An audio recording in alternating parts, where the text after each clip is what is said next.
नमस्कार, मैं हूं हरवीर सिंह। हिंद किसान की बात में आपका स्वागत है।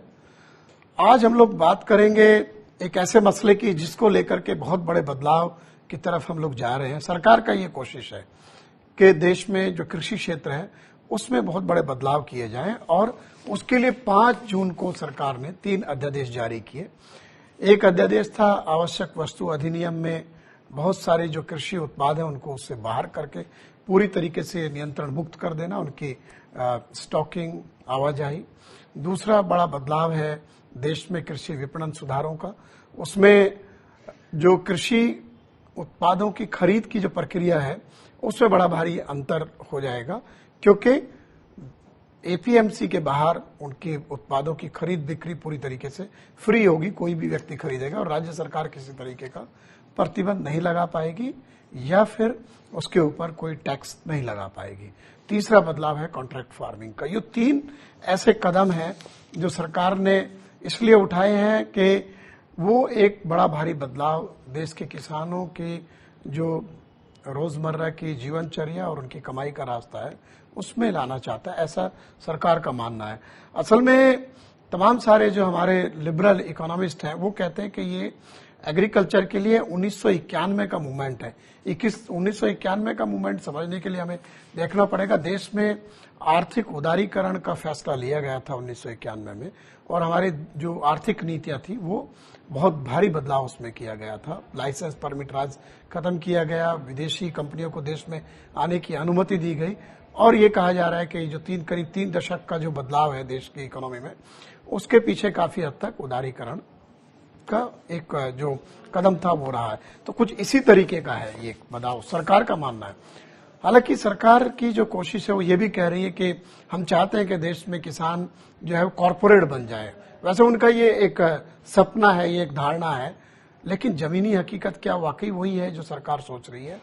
उसको लेकर के देश में सवाल उठ रहे हैं, आंदोलन हो रहे हैं, सड़क पर किसान है और बहस और चर्चाओं का दौर पूरी तरीके से जारी है। हालांकि सरकार भी बहुत आश्वस्त नहीं है, अगर मैं मानूं जिस तरह से हमारी बातें होती रही सरकार में अधिकारियों से, और हो सकता है कि ये जो फैसले लिए गए हैं उसमें कुछ बदलाव भी हमें देखने को मिले, लेकिन कुछ नए सुधार भी देखने को मिल सकते हैं। क्या है ये सवाल, क्या इनके जवाब हैं, क्या वाकई ऐसा होने वाला है जो सरकार सोच रही है या जो उसको लेकर के विरोध हो रहा है वो बात सही है? इन तमाम सारे सवालों के जवाब हम जानने की कोशिश करेंगे आज के अपने इस कार्यक्रम में। हमारे साथ 2 मेहमान हैं खास। हमारे साथ है स्वराज अभियान के संस्थापक योगेंद्र यादव जी जो जुड़ गए हैं, थोड़ा तकनीकी वजह थी पहले, बहुत अच्छा योगेंद्र जी। और हमारे साथ है अजयवीर जाखड़ जी जो भारत कृषक समाज के प्रमुख हैं और पंजाब में किसान आयोग के चेयरमैन भी हैं और लगातार कृषि के मामलों में खासतौर से नीतिगत मामले में उनकी सक्रियता है। हम अपने मेहमानों से बात करेंगे, उससे पहले देख लेते हैं एक छोटी सी रिपोर्ट।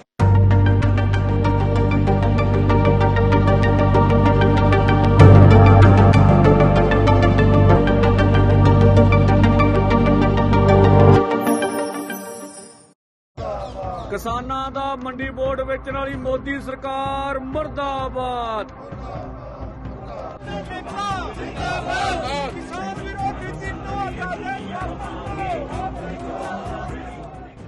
किसानों का ये गुस्सा उन कृषि अध्यादेशों को लेकर है जिन्हें लेकर फिलहाल किसान और किसान संगठन विरोध में उतर आए हैं। 5 जून को सरकार खेती से जुड़े 3 अध्यादेश लेकर आई। Farmers produce trade and commerce promotion and facilitation ordinance, essential commodity act 1955 में बदलाव और farmers agreement on price assurance and farm service ordinance. तीनों अध्यादेशों को अगर ध्यान से देखा जाए तो हम पाएंगे कि ये खेती को कॉर्पोरेटाइजेशन के रास्ते पर ले जाने की तैयारी का हिस्सा है।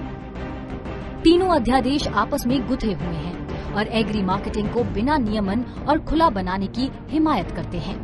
सरकार की ओर से क्रांतिकारी बताए जा रहे इन सुधारों के जरिए किसान को कॉर्पोरेट खेती की सीढ़ी चढ़ाने का सब्ज बाग दिखाया जा रहा है।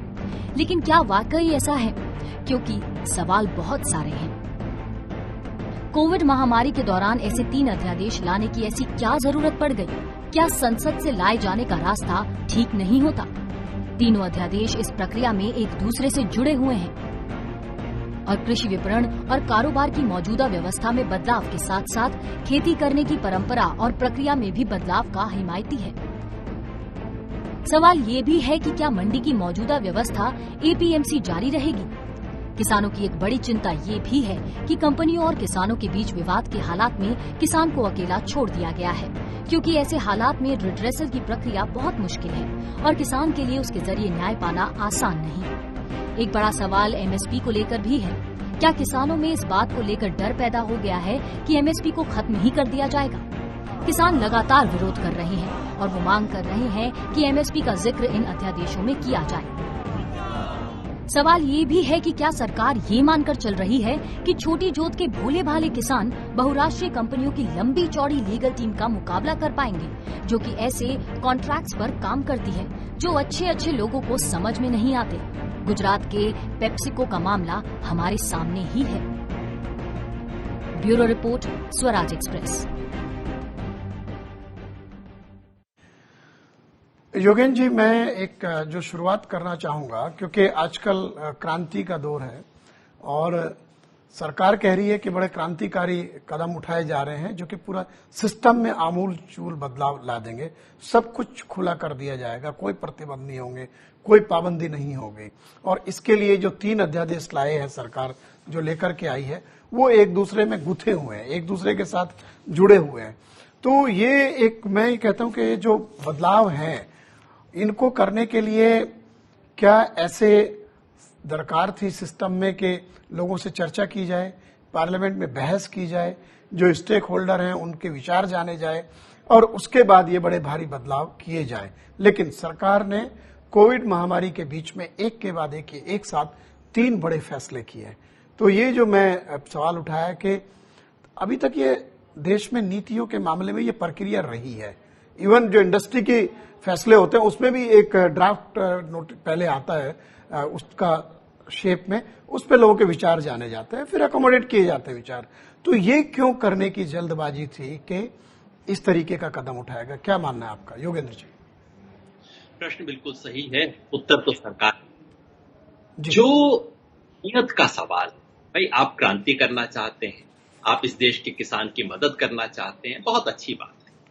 अगर आप किसान का इतना कल्याण करना चाहते हैं तो भाई शाम के टाइम अंधेरे में चोर दरवाजे से करने की क्या जरूरत है? दिन के टाइम आइए ना, किसान आपको माला पहनाएगा, बैंड बाजा बजाएंगे, स्वागत करेंगे, आप हमारे लिए क्रांति कर रहे हैं। ये सारा काम आप कोविड के दौरान कर रहे हैं, जबकि देश के अंदर कोई ओपन पॉलिटिकल प्रोटेस्ट नहीं हो सकता, संसद सदन में नहीं है। आप ऑर्डिनेंस किस लिए होता है कि जब इतना अत्यावश्यक कोई चीज हो कि पार्लियामेंट सेशन में नहीं भी है तब भी हम इसको पास करेंगे। जिस चीज पे 15 साल से बहस हो रही है उसको ऐसे लाने की क्या जरूरत है? तीसरा, इसको किसी किसान संगठन के साथ बातचीत क्यों नहीं? अजय जी बता सकेंगे, अगर इनके किसान आयोग से कोई चर्चा हुई हो, किसी किसान संगठन से बात नहीं। आरएसएस के किसान संगठन भी कहते हैं कि हमसे भी बात नहीं हुई है। भाई ऐसा क्या कल्याण है जो पीछे से चोर दरवाजे से अंधेरे से लाया जाता है?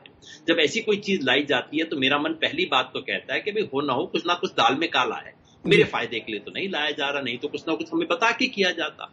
और आप कहते हैं कि सारी सरकार ने रेस्ट्रिक्शंस हटा दी। अजय भाई बेहतर बताएंगे, क्या सरकार ने एक्सपोर्ट की रेस्ट्रिक्शन हटा ली है किसान के ऊपर से? वाकई प्रधानमंत्री ने लाल किले से कितना सुंदर डायलॉग दिया, किसान को मुक्त कर दिया है। साहब क्या मुक्त कर दिया आपने? किसान जो चाहे एक्सपोर्ट कर सकता है, या कि ये सारी मुक्ति एक तरफ की ही है कि किसान से लेने की सारी मुक्ति, किसान को देने के मामले में मुक्ति नहीं? जी अजय जी, यही सवाल मैं आपसे करूं, जैसे योगेंद्र जी ने कहा, और मेरी भी अधिकारियों से बात होती है, वो कहते हैं कि 16 साल से काम कर रहे हैं, 15 साल से काम कर रहे हैं, कब तक इंतजार करते, इसलिए ये करना पड़ा कोविड के टाइम पे, हम लोग नहीं रुक सकते थे। तो आपका क्या मानना है कि वाकई इतनी अर्जेंसी, इमरजेंसी थी, जो भी जिस तरीके के महामारी है उसके खत्म होने का इंतजार किया जाता, या फिर जिस तरीके के ऑनलाइन डिस्कशन या जूम कॉल और नेट के माध्यम से हो रहा है, तो वो चर्चाएं हो सकती थी इसके पहले? योगेंद्र जी बहुत बहुत नमस्कार आपको। और मैं कहना चाहूंगा कि पहली बात आपने बोला कि ये 1991 का मूवमेंट है, ये कहा जा रहा है, मैं नहीं कह रहा हूं, मतलब ये तमाम सारे लिबरल इकोनॉमिस्ट कह रहे हैं। कुछ आपने जिक्र किया उन आर्थिक विशेषज्ञों का जिन्होंने कभी जिंदगी में खेती नहीं करी है, यही इन चीजों की बात कर रहे हैं। दूसरी बात है, मैं नहीं समझता हूं कि दाल में कुछ काला है, मेरे को लगता है दाल ही काली है। और ये मैं मानता हूं कि सरकार के कुछ अफसर हैं, वो सोचते हैं कि वो पूरे देश से ज्यादा समझदार हैं, इसीलिए उनको किसी से मशवरा करने की जरूरत नहीं थी। जैसे योगेंद्र यादव जी ने कहा, उन्होंने बीजेपी ने खुद की संस्थाओं से बात नहीं करी। मैं ये दावे से कह सकता हूं उन्होंने कोई स्टेट से भी बात नहीं करी, क्योंकि जब एपीएमसी का आप एक्ट ला रहे हो तो आप स्टेट के अधिकार स्टेट से ले रहे हो। उन्होंने कोई स्टेट से भी इस चीज पे चर्चा नहीं करी। और एक ये बहुत मेरे हिसाब से एक तरीके से किसान को आत्मनिर्भर करने पे मजबूर किया जा रहा है कि आप अपने आप ही अपनी जिंदगी जिए, हमारे पे क्यों निर्भर बैठे हैं आप। तो अपने आप को एक तरीके से मैं समझता हूं कि ये बिल्कुल गलत है। और दूसरी बात मैं ये भी समझता हूं कि प्राइम मिनिस्टर साहब और प्राइम मिनिस्टर ऑफिस समझता है आज के दिन की उनकी जो पुरानी नीतियां पिछले 5-6 सालों की वो रंग नहीं ले पाई हैं जो वो उम्मीद करते थे। तो इसीलिए एग्रीकल्चर मिनिस्ट्री पर इन सब पे दबाव है, कुछ करो, कुछ ड्रामेटिक करो, कुछ करके दिखाओ देश में। तो उन्होंने ये करके दिखाया। अब ये वो समझते हैं उन्होंने सही करके दिखाया। योगेंद्र जी, ये इसी एक अगला सवाल मैं आपसे करूं कि ये तीनों जो कानून में बदलाव है, ये एक दूसरे से बिल्कुल जुड़े हुए हैं। और ये मेरा जो जानकारी है, इस तरीके की जो प्रक्रिया अभी आगे जारी रहने वाली है, कुछ दूसरे फैसले भी ऐसे होंगे। तो ये जो आमूलचूल बदलाव है, क्या ये व्यावहारिक है? हमारी खेती की जो पूरी परंपरा है, जो प्रक्रिया है किसानों की खेती करने की, सामान खरीदने की, बेचने की, इवन खेती करने के जो तरीके हैं, उन सबको बदलने का ये एक पूरा का पूरा इसके पीछे मकसद है। क्या ये इतनी सहज है, इतना आसान है कि सब कुछ इतनी तेजी से बदल जाएगा?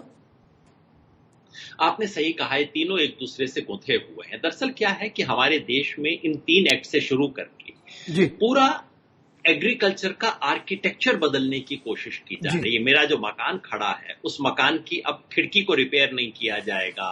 अब मुझे बताया जा रहा है कि ये छत चू रही थी, तो इस छत को हम हटा देते हैं। तो मैं कह रहा हूं भाई, छत चू रही थी, छत की रिपेयर की बहुत जरूरत थी, पर आप तो छत ही हटा रहे हो मेरे सर के ऊपर से और कह रहे हो कि लगे नहीं, जो नया घर बनेगा ना, उसकी छत बड़ी शानदार होगी। हो सकता है शानदार हो छत भाई, पर साहब इतने दिन क्या होगा? जो मुझे डर है वो ये, देखिए कुल मिला के जो इससे हो रहा है, इसको कोई घुमा फिरा के नाम देने की कोई जरूरत नहीं है।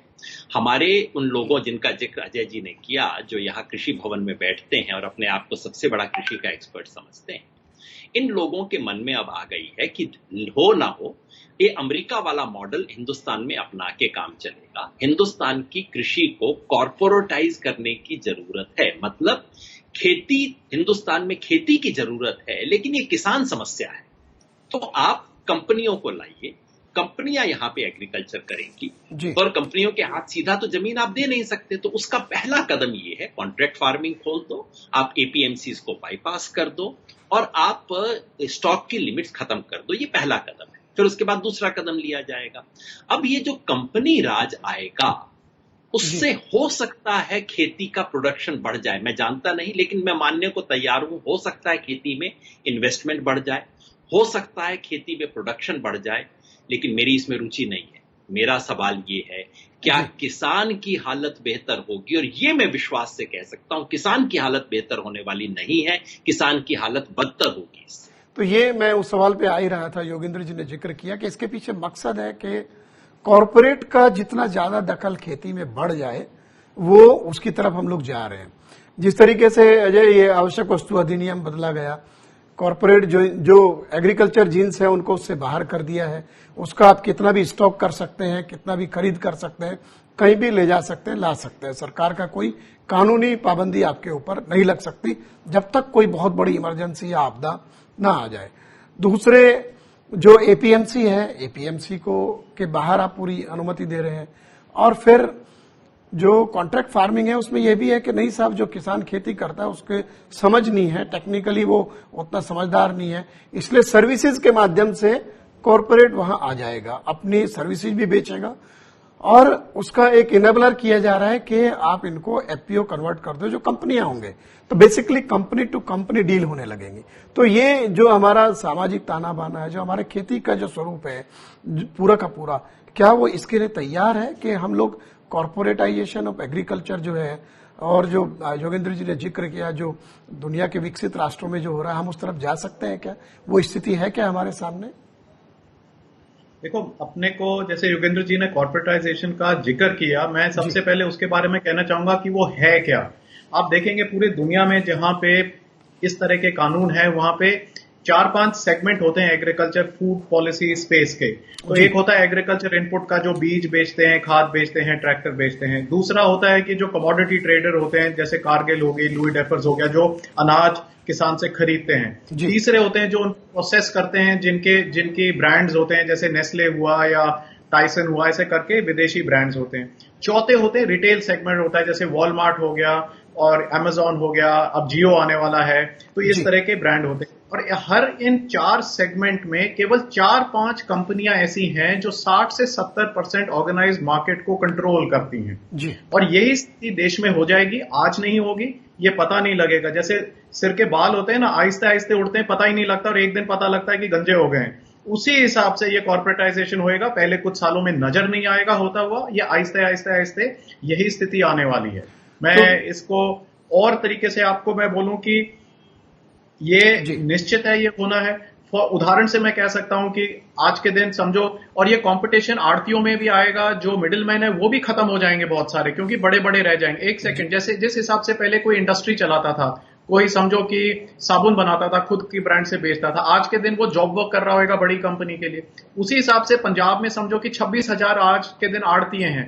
तो मैं समझता हूं ये कानून आने से पंजाब के 26,000 के 6,000 आड़तिये ही बच जाएंगे, और ये आड़तिये बड़ी बड़ी कमोडिटी फर्म्स के लिए काम करने लग जाएंगे। तो ये इसमें योगेंद्र जी, ये जो मसला है कि हम लोग जिधर जा रहे हैं कि कॉर्पोरेटाइजेशन है, अब अगर जो आवश्यक वस्तु अधिनियम में ढील है, ये कानून कीमतों पर नियंत्रण, जमाखोरी पर नियंत्रण के लिए काम आता था। हमारे जो रूरल जो जनसंख्या है, उसमें बहुत सारे लोग उपभोक्ता भी हैं, उनका जीवन भी कष्टप्रद हो जाएगा जब कुछ लोगों के पास सारे स्टॉक्स जाएंगे। दूसरे पॉइंट एक ये भी है कि बार बार सरकार ये कह रही है, मेरी कल भी बात हुई है सरकार में अधिकारियों से, कि हम एमएसपी को खत्म नहीं कर रहे हैं, हम मंडी व्यवस्था को पूरी तरीके से खत्म नहीं करेंगे, उसका सिर्फ एक विकल्प लाएंगे, दोनों साथ साथ चलेंगे। तो क्या ये व्यावहारिक है? और क्या जो सरकार में जो नीति निर्माता है, उनकी नीयत में कोई खोट है, या वो बिल्कुल साफ कह रहे हैं ये बात? अरबीर भाई, इस देश में कम से कम आने वाले 5-10 साल में तो किसी सरकार की हिम्मत नहीं होगी कि वो घोषणा करके कह दे कि हम एमएसपी को खत्म कर रहे हैं जी। ऐसे एमएसपी को कभी खत्म नहीं किया जाएगा जी। और एमएसपी तो एक ऑक्सीजन की नली लगी हुई है। किसी डॉक्टर की हिम्मत नहीं होगी कि पेशेंट के सामने आके उसके नाक से ऑक्सीजन की नली निकाले। क्या किया जाएगा? वो जी पीछे जिस टैंक से ऑक्सीजन आ रही थी ना, उसका स्टॉक खत्म हो गया, वैसे हम ठीक करवा रहे हैं, बीच में जो नली थी वो रिपेयर करवानी थी जी, वो टेक्नीशियन आ नहीं रहा। आजकल यही किया जाता है, जब पेशेंट को मारना होता है ये काम किए जाते हैं। एमएसपी को खत्म ऐसे किया जाएगा कि जब आप, ये जो एपीएमसी वाला एक्ट है वो क्या है? एपीएमसी बाईपास एक्ट है कि आपने एपीएमसी को बाईपास कर दिया।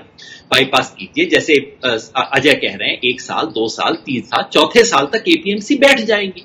एपीएमसी बैठ जाएंगी, साथ में कहीं अडानी साहब, कोई कारगिल, कोई अंबानी साहब बड़ी बड़ी अपनी मार्केट खोल लेंगे, वहां पे खुला व्यापार हुआ करेगा। और जहां खरीदारी एमएसपी का कोई मतलब नहीं है जब तक प्रोक्योरमेंट ना हो। अगर सरकारी खरीद ना हो, जैसे पूर्वी उत्तर प्रदेश में एमएसपी का क्या मतलब है, बिहार में एमएसपी का क्या मतलब है? खरीद नहीं होती, आप कागज के टुकड़े को लेके घूमेंगे। एमएसपी कागज के टुकड़े के रूप में चलती जाएगी, बस उसको खरीदने वाला कोई बचेगा नहीं। यही शांता कुमार कमेटी से मामला शुरू हुआ था, और यही काम अब एक परिणति पे पहुंचाया जा रहा है। बार बार कहा जा रहा है खुला व्यापार होगा। मैं आपको आज गारंटी से बोलता हूं, अगर प्याज की कीमत 60 रुपया हो गई तो सरकार एसेंशियल कमोडिटीज एक्ट लगाएगी। अगर आपकी दाल का एक्सपोर्ट बढ़ गया और देश में मसूर की दाल महंगी हो गई, सरकार एक्सपोर्ट पे बैन करेगी। ये सारा खुला व्यापार केवल एक तरफा है। ये अजय, मैं यही आपसे पूछूं, जैसे आपने थोड़ा हिंट भी किया कि आड़ती कम हो जाएंगे, ये सब होगा, तो ये बेसिकली रहेगा तो मिडिल मैन, वो अब सरकार के लिए खरीदता है, फिर वो कॉर्पोरेट के लिए खरीदेगा। दूसरे, ये जो सरकार का जो सिस्टम है सरकारी खरीद का, अभी तो कुछ फसलों तक सीमित है। लगातार किसानों की मांग रही कि इसमें सब फसलें लाई जाए, पूरे देश में इसको बढ़ाया जाए। तो सरकार धीरे धीरे इसको एग्जिट करना चाहती है। आपका ये कहना है इससे बाहर हो जाएगी सरकार? और जी, जिस हिसाब से योगेंद्र यादव जी कह रहे हैं कि ऑक्सीजन सप्लाई कम हो जाएगी, मैं कह रहा हूं कि ये प्रतिक्रिया चालू हो गई है और जो मिनिमम सपोर्ट प्राइस थी उसको आज के दिन आप मैक्सिमम सेलिंग प्राइस कह सकते हैं। हाँ। सरकार की कोशिश है कि कोई भी फसल की कीमत एमएसपी से ऊपर नहीं जाए। अधिकतर फसलें, दालें सब एमएसपी से कम बिक रही हैं। जब जैसे मसूर की दाल की बात करी साहब ने, जब मसूर की दाल की कीमत एमएसपी से 5% ऊपर बढ़ी, उन्होंने इंपोर्ट ड्यूटी 30% से 10% कर दी, 2/3 घटा दी। तो जो ये कह रहे हैं बिल्कुल ठीक कह रहे हैं। और सबसे बड़ी समस्या एपीएमसी एक्ट को अमेंड जो इन्होंने किया है उसकी सबसे बड़ी समस्या ये है कि अब स्टेट्स के पास कोई अधिकार नहीं है गलत काम, जो कोई अगर व्यापारी गलत काम कर रहा है, कोई ठगी कर रहा है, तो उसको वो बचाने के लिए, उसको सजा देने के लिए, उसको पकड़ने के लिए कोई कानून ही नहीं बचा है। ये सबसे बड़ी तो रेगुलेटरी फ्रेमवर्क जो है उसको काफी कमजोर कर दिया जाएगा इसमें, और राज्य से के पास अधिकार नहीं होगा दखल देने का। योगेंद्र जी, ये आपने पिछले जवाब में एक बात कही थी कि सरकार को अगर ऐसी स्थिति है तो क्या किसान के ऊपर कोई भी कीमत बढ़ने में प्रतिबंध नहीं लगेगा, निर्यात पर प्रतिबंध नहीं लगेगा। तो एक तरफ एमएसपी की बात तो सरकार कह रही है हम लोग बरकरार रखेंगे, इसको नहीं हटाएंगे, लेकिन जो कॉन्ट्रैक्ट फार्मिंग है उसमें जो खरीदार है वो कॉरपोरेट होगा। और अभी तक आप देखो कि जो पिछले अनुभव हमें बताते हैं, प्याज का दाम बढ़ता है तो निर्यात पर रोक लग जाती है, चीनी का दाम बढ़ता है तो निर्यात पर रोक लग जाती है। अगर हम इतना आसान था ये सब कुछ फ्री करने का, तो पहले रोक क्यों लगी? या अब कुछ लोगों का हित साधने के लिए जो कॉन्ट्रैक्ट फार्मिंग करेंगे, जो सीधे खरीद के अपने पास स्टॉक रखेंगे, जो एसेंशियल कमोडिटीज एक्ट के बाहर रहेंगे, वो जब अपने तरीके से ट्रेड करेंगे उनके लिए खुली छूट होगी। मैं वही कहता हूं, सरकार कहती है ना एमएसपी पे कोई दिक्कत नहीं है। सरकार अपनी नियत स्पष्ट करने के लिए, क्योंकि सरकार इतनी उदार है किसानों के लिए, किसानों का भला चाहती है, क्रांति करना चाहती है। आप ऐसा कीजिए, कॉन्ट्रैक्ट फार्मिंग वाले एक्ट में और एपीएमसी वाले एक्ट में दोनों में एक एक क्लॉज जोड़ दीजिए कि कॉन्ट्रैक्ट फार्मिंग में जो भी कॉन्ट्रैक्ट होगा एमएसपी से नीचे पर कॉन्ट्रैक्ट अगर होगा तो इनवैलिड माना जाएगा। आप किसान को कितना भी दाम दीजिए, एमएसपी से कम नहीं दे सकते। और एपीएमसी वाले में भी लिख दीजिए, आप 1 नहीं 10 मार्केट बनाइए, लेकिन अगर एमएसपी से नीचे पे डील हुई तो उसको इलीगल माना जाएगा। तो पता लग जाएगा सरकार की नीयत क्या है। लिख दीजिए ना, शब्दों से क्यों। सरकार जो खूबसूरत शब्द बोल रही है, इन शब्दों की टीवी क्लिपिंग लेके तो किसान बाजार में नहीं जाएगा ना। सरकार लिख दे, लिख के बोले तो फिर मानेंगे, क्या माना जाए। हाँ। ये एक सवाल मैं आपसे कर रहा हूं यहाँ पे अजय जी, क्योंकि आप राज्य का प्रतिनिधित्व भी करते हैं। ये जो फेडरल स्ट्रक्चर है उसके ऊपर भी इस पे सवाल उठ रहा है कि पूरा का पूरा जो तंत्र है वो राज्य का है, एग्रीकल्चर राज्य का विषय है, वहां आप अचानक इस तरीके का बदलाव लेकर के आ गए, तो ये क्या राज्य इसका जब विरोध करेंगे तो क्या ये संवैधानिक पेचीदगियां खड़ी होंगी इसमें? जी अजय जी। हाँ जी, जैसे आप देखो कि एजुकेशन का है, हेल्थ का है, अब एग्रीकल्चर मार्केटिंग का है, या आप पंजाब के पानी की समस्या देखो, तो हर चीज में सेंट्रल गवर्नमेंट दखल कर रही है हर स्टेट के मामले में, और ये फेडरल स्ट्रक्चर के खिलाफ है।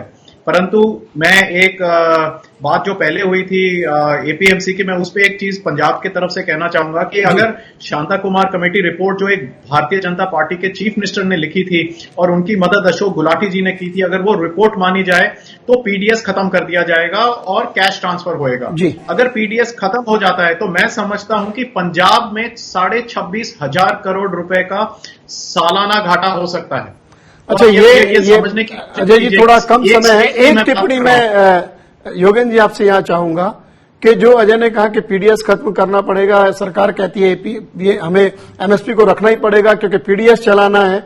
और एक चीज मैं कहूं कि कहीं ना कहीं अंदर में ये बात जरूर है कि हो सकता है कि अगर ज्यादा दिक्कतें बढ़ी, ज्यादा विरोध हुआ तो सरकार पुनर्विचार भी कर सकती है। आपको क्या लगता है कि उस दिशा में कुछ संभावना बनती है? एक करना पड़ेगा, जैसे लैंड एक्विजिशन एक्ट को 2015 में वापस लेना पड़ा था जी, जिस तरह से आरसीईपी को वापस लेना पड़ा उसी तरह से करना पड़ेगा। किसान चुपचाप से नहीं लेंगे।